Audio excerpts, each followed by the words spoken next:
The night was colder than usual in Ashwood, a small forgotten town tucked between dense forests and a crooked river. The streets were silent after dark, not because of curfews or laws, but because of fear. Everyone in Ashwood knew that after sundown, something stirred in the woods, something human enough to be mistaken for a man, but cruel enough to leave bodies that looked more like butchered animals than victims of crime. The town had a history, one that people didn't talk about in daylight, but whispered about behind. Locked doors at night, a history of disappearances, blood, and names etched on gravestones with no bodies buried beneath. Our story begins with Detective Samuel Price, a man who had seen too much death in his 20 years on the force. Samuel was in his early 40s, tall, his shoulders weighed down by the kind of grief that doesn't let go. His wife had left him 5 years ago, unable to live with the nightmares that clung to him after every case. His daughter, Emily, barely spoke to him anymore. All he had was his badge, his revolver, and a bottle of whiskey that never seemed to stay full. It was a rainy October evening when Samuel received the call. The dispatcher's voice was shaky. "Detective Price, we found another one. Same as before, out by the Miller farm." Samuel closed his eyes, exhaling smoke from the cigarette dangling between his lips.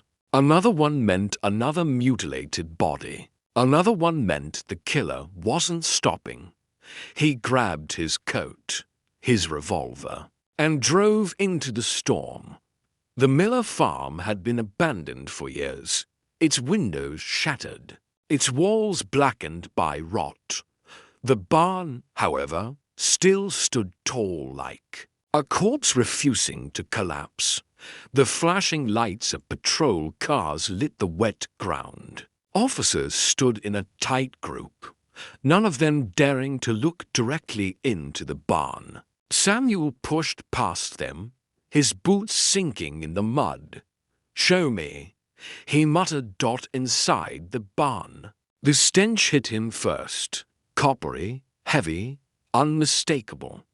Blood. The beams creaked overhead as he stepped inside, his flashlight cutting through the dark. Then he saw her. The victim was a young woman, maybe 22 at most. Her arms had been tied above her head with rusted chains, her body carved with symbols that looked older than the town itself. Her eyes were missing. Where they should have been were blackened sockets, burned as though someone had pressed hot metal into them. Samuel swallowed hard. He'd seen gruesome scenes before, but this one felt different. Wrong. Evil. The coroner, a pale man named Dr. Reeves, approached, adjusting his glasses nervously. "It's the same as the last 3 victims," Reeves said softly. Eyes burned out, symbols carved, and he hesitated, lowering his voice. "The heart is missing." Samuel cursed under his breath. For victims, all young women, all mutilated the same way. He crouched near the girl's body, his flashlight catching something carved into the wood of the barn behind her. A symbol, the same as the ones carved into her flesh. It looked like a circle split down the middle, with jagged lines crossing through it. "What the hell does it mean?" Samuel asked. Reeves shook his head. "Not anything I recognize." Samuel scribbled it in his notebook. Whatever monster was doing this wasn't just killing. He was leaving a message. The investigation began with silence. Nobody in Ashwood wanted to talk. The townsfolk avoided eye contact, their lips pressed shut, as though the very act of speaking might draw the killer to their doorstep. Samuel had seen fear before, but this was something deeper. This was dread carved into people's bones. He visited the diner the next morning, a small place run by an old woman named Martha, who had lived in Ashwood her whole life. The smell of coffee and fried eggs filled the air, but nobody spoke above a whisper. Martha poured him a cup of coffee, her hands trembling. "You should leave, detective," she muttered. "This town, it's cursed, has been since long before. You came here." Samuel raised an eyebrow. "Cursed, Martha? I'm chasing a killer, not a ghost story." She leaned closer, her voice low. "That's where you're wrong. What walks these woods isn't just a man. Men don't carve those symbols. Men don't take hearts. You're dealing with something older, something that's been here long before Ashwood was built." Her eyes darted to the corner booth, where a ragged man sat hunched over a cup of black coffee. His clothes were dirty, his beard unkempt. "Talk to him," Martha whispered. "He's the only one who'll tell you." Samuel approached the man cautiously. "Name's Detective Price." He said, "Mind if I sit?" The man grunted, but didn't refuse. His eyes were bloodshot, his hands scarred. "They call me Jacob," he muttered. "But that doesn't matter. You're here about the killings, ain't you?" Samuel nodded. Jacob leaned in, lowering his voice. "You won't stop it. You can't. The thing that's taking those girls, it's not a man. It's the hollow one. The hollow one." Samuel repeated, frowning.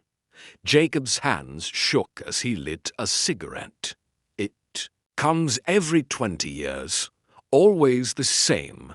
Young women go missing. Bodies show up. Hearts gone. The symbols, those are its mark. A ritual. It feeds on fear, on blood." Samuel's jaw tightened. He didn't believe in ghost stories, but the fear in Jacob's eyes was real. "You expect me to believe this is some monster?" Samuel asked. Jacob exhaled smoke, his voice trembling. "Believe what you want, detective, but you'll see soon enough. And when you do, you'll wish you'd left Ashwood behind." That night, Samuel couldn't sleep. The storm raged outside his motel window, and every shadow seemed to shift when he wasn't looking. He poured himself another glass of whiskey, staring at the sketches of the symbols in his notebook. What if Jacob was right? What if this wasn't just a man? He shook the thought away. No, monsters were human. Always human. And humans could be caught. But then came the knock.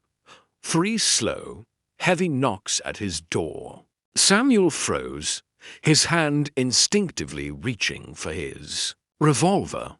"Who is it?" He called out. Silence. He approached the door, the floor creaking under his boots. Slowly, he opened it. Nobody was there. Only a piece of paper, pinned to the door with a rusted nail. He pulled it free, his stomach tightening, as he read the words scrawled in dark red ink. "Stop hunting me, or she's next." Beneath the words was a photograph. His daughter, Emily. Samuel's hand shook as he held the photograph. His daughter, Emily, stared back at him from the glossy paper. It wasn't an old picture. It was recent. She was standing outside her university dorm in the city, smiling, unaware that someone had been close enough to capture her image. His chest tightened. Emily was miles away, far from Ashwood. How could the killer know about her? How could he have gotten this picture? Samuel locked the door, loaded his revolver, and sat in the dark. For the rest of the night, his mind racing. He wasn't just hunting a killer now. The killer was hunting him. Morning came with no sleep. Only the sound of rain hammering against the windows. Samuel drove straight to the sheriff's office, his knuckles white on the steering wheel. Sheriff Warren, a heavy-set man in his 50s, was waiting with a grim look on his face. "You look like hell, Sam," Warren said. Samuel slammed the photo on his desk. "He knows who I am. He knows about my daughter." Warren's eyes widened as he picked up the picture. "Jesus Christ. How?" "That's what I need to find out," Samuel snapped. "This isn't some random killer. He's watching me. Maybe he's been watching me since I got here." Warren rubbed his temples. "Sam, maybe it's time you step back. Call the feds. This is bigger than us." Samuel shook his head. "No, if we call them in, Emily's as good as dead. This is personal now. I'm going to find him." The next lead came unexpectedly. Officer Jenkins, a rookie with nervous hands, rushed into the sheriff's office. "Sir," Jenkins stammered, "there's been another one." Samuel's stomach dropped. "Where?" "The church," Jenkins whispered. "Out by the graveyard." The church of Ashwood had stood for over 100 years. Its white paint peeling, its bell tower leaning as though it wanted to collapse into the earth. The graveyard stretched behind it, rows of crooked stones swallowed by weeds. Inside the church, candles flickered along the pews. The scent of incense clashed with the metallic stench of blood. At the altar, the victim lay, a young woman, her body draped across the steps as though placed there with care. Her throat had been slit, her hands folded over her chest. Her heart was missing, just like the others. But this time, there was something new. Behind the altar, smeared in blood, was a message. "She belongs to me." Samuel's fists clenched. "Emily." Every sign pointed to her. Reeves, the coroner, whispered from behind him. "Detective, look at her face." Samuel turned, his stomach twisting. The victim's features were disturbingly similar to Emily's. The same hair color, the same jawline. A resemblance so strong it couldn't be coincidence. The killer wasn't just taunting him. He was hunting girls who looked like Emily. That night, Samuel sat in his motel room surrounded by photographs, notes, and sketches of the symbols. He pored over them like a madman, desperate to find a connection. And then he noticed something. The symbols weren't random. They formed a pattern, a map. He spread them across the table, connecting them with lines. Each crime scene, each mark carved into the victim's flesh, each symbol on the walls, all of them pointed to one place.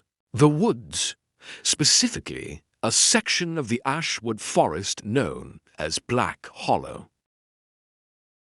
Black Hollow was avoided by everyone in town. Hunters refused to enter it, and even children dared not play near its edge. They said the trees whispered at night, carrying voices that weren't human. Samuel entered at dawn, revolver at his side, flashlight in hand. The forest was thick, swallowing the light. Each step crunching over leaves and snapping twigs. Hours passed as he pushed deeper, until he found it. A cabin. It was ancient, its logs blackened with age, its roof sagging. Symbols were carved into the door, the same ones from the victims. Samuel's pulse quickened. He raised his gun, pushed the door open, and stepped inside. The stench was overwhelming. Rot, blood, death. Jars lined the shelves, each filled with unidentifiable remains floating in dark liquid. Bones littered the floor, some human, some animal. And on the far wall, photographs were pinned up with nails. Dozens of photographs. All of Emily. From when she was a child, to her teenage years, to her time at university. Every stage of her life, watched, collected, and displayed like trophies. Samuel staggered back, bile rising in his throat. Someone had been watching his family for years. And then he heard it. A whisper. Low, guttural. Not outside. Inside the cabin, Detective Samuel spun, his revolver raised. But no one was there. The whisper came again, closer this time. She's mine. The air grew colder. His flashlight flickered, and in that moment, Samuel felt it. A presence. Not human, not alive. Something that pressed against his chest, forcing the air from his lungs. He fired his gun blindly into the dark, the sound echoing through the cabin. The whisper stopped. When the smoke cleared, Samuel was alone, or so he thought, because nailed to the door on his way out was a fresh photograph. Emily. But this time, she wasn't smiling. Her eyes were burned out. Samuel drove back to town, his hands trembling on the wheel. He couldn't shake the voice, the presence he'd felt in the cabin. He told himself it was just his mind playing tricks, the result of sleepless nights and too much whiskey. But deep down, he knew better. The hollow one, Jacob's words echoed. In his head, something older, something that wasn't human. Back at the sheriff's office, Warren confronted him. "You look like you've seen a ghost," Warren muttered. "Maybe I have," Samuel said, tossing the photograph onto his desk. Warren's face paled. "Jesus, Sam, you need to get Emily out of the city. Now, if he's been watching her, I know." Samuel growled, "I'm heading there tonight." But Samuel never made it. As he packed his bag at the motel, the lights flickered, the air grew cold, and then his phone buzzed. A message. No number. Too late. She's already mine. Attached was a video. Samuel's blood ran cold as he hit play. It was Emily. Bound, gagged, terrified. And behind her, a shadow moved. Not a man. Not entirely. Something taller, broader. Its face hidden in darkness. Its voice a guttural whisper. "She belongs to me, detective, just like the others."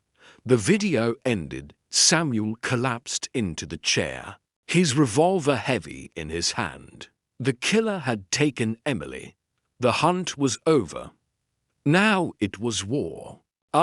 Samuel stumbled through the ruins of Black Hollow, bloodied and broken, his revolver heavy in his hand. Emily's voice echoed in the distance, faint and desperate. He forced himself forward, every step sinking into the mud, until he reached the altar deep within the woods. There she was, Emily, bound to a stone slab, her eyes wide with terror. Standing over her was the figure cloaked in shadow, the Hollow One. Its face was a grotesque mask of burned flesh and hollow sockets where eyes should be. "Let her go," Samuel roared, raising his gun. The Hollow One tilted its head, whispering in a voice that wasn't human, "You cannot kill what was." Never alive, Samuel fired, each shot tearing into the figure. But it didn't fall. It only laughed, a sound that made the trees shudder.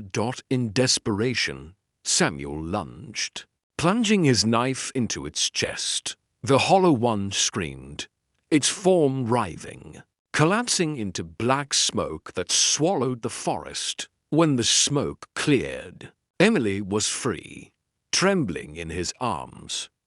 But as Samuel looked into her eyes, his blood ran cold. Her pupils had turned jet black, and she whispered, "He's inside me now." And so the Ashwood murders did not end with the fall of the Hollow One.